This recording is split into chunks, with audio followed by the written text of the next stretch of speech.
This is Ultra Deck decking that I bought through Menards, and it's a pretty good product. I think it's a nice, it's a man-made composite decking board. First thing I want to point out though is that the color will fade, as you can tell between this scrap cutoff that I had from, I don't know, earlier this year I think, and how it's been sun damaged over time. So the product will fade, so just keep that in mind when you purchase this product. What I want to point out here though is that what I did is I used, of course I used the T fasteners that fit inside the groove between the two boards, but you can't really do that over here at the end of the step.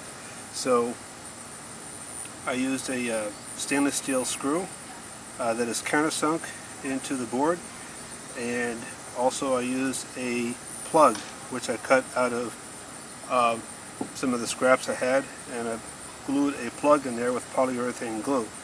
Now then you have this plug to deal with, so this is what I do. I'm taking, first I cut it down pretty flush with a trim saw, and then I use a sharp chisel and take off the rest of the plug off the top there. Now that still leaves the color difference between the plug and the rest of the board, because when you cut a plug out of a board, it the wide part of the plug is on the bottom of the board, or the bottom of the cut. Okay, so I'm using a piece of scrap decking board here, and I'm going to use this plug cutter here on my drill press to cut a plug to cover the screw holes I have on the deck. Now, even if I were to use the grain side of this decking board, I'm still not going to get the grain side of that in the plug, because the way this plug cutter cuts is that it cuts this way. I'm exaggerating the angle, but it cuts this way, alright, so that the bottom of the plug is wider than the top, and that is so that when you turn the plug over, it then seats tightly into the hole that you are plugging. I cut the plug like so.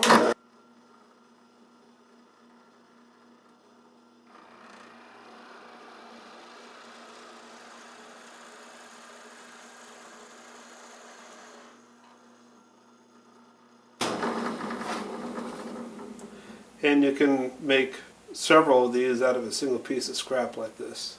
And then I can use a screwdriver to pop that out.